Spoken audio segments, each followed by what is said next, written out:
योगी के डर से हो गई थी खामोश, जिहाद के लिए आई थी हिंदुस्तान। दिल्ली बेंगलुरु टारगेट पर थे। 8 मई के फोन बिल ने सीमा हैदर का झूठ पकड़वाया। भारतीय टीवी पर बैठकर फूफी कोडवर्ड से पाकिस्तानी आकाओं को पहुंचाती थी मैसेज। गेटअप बदलने की मिली थी 1 साल तक ट्रेनिंग। 70,000 रुपए में खरीदा था फोन। पेशेवर लोगों ने किया था सीमा का मेकओवर। लखनऊ में पकड़ा गया सीमा के साथ आया जासूस। आईबी ने भी खोल दिए राज। रोते और चिल्लाते कटी सीमा की रात। नेपाल में फर्जी नाम से रुके थे सीमा और सचिन। काठमांडू के होटल न्यू विनायक के कमरा नंबर 204 का सच अब सामने आ चुका है, क्योंकि इसी कमरे में रुके थे सीमा और सचिन। होटल मैनेजर ने दोनों को पहचान लिया है। उसने खुलासा किया कि एक होटल के कमरे में ही दोनों की शादी हुई थी। ये दोनों किसी मंदिर में नहीं गए थे, बल्कि होटल के बंद कमरे में दोनों ने शादी कर ली। होटल के रजिस्टर में इन्होंने अपना नाम कुछ अलग लिखवाया था। दोनों के हिंदू नाम थे। सीमा का असली प्लान भी अब एटीएस के समझ में आ चुका है। यकीन मानिए, अगर यूपी में योगी आदित्यनाथ की सरकार नहीं होती तो सीमा हैदर बहुत बड़ा कांड कर चुकी होती।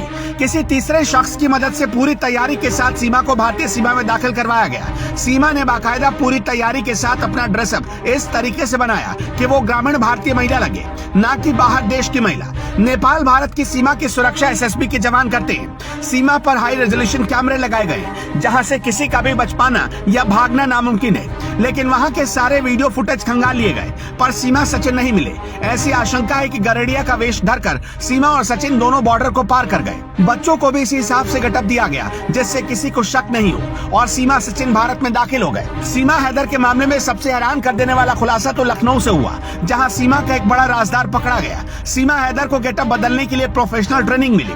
सीमा हैदर के लुक को किसी गांव और देहात की महिला की तरह दिखाने की खातिर स्पेशलिस्ट लोगों को तैनात किया गया। सीमा हैदर को दुबई में कैसा लुक रखना था, नेपाल में कैसे रहना था, और कैसे वेश में भारत नेपाल सीमा से पार करके भारत में दाखिल होना था, इसके लिए प्रोफेशनल लोगों को रखा गया। सीमा को साड़ी पहनना सिखाया गया। हिंदू बनकर सिंदूर कैसे लगाना है ये भी बताया गया।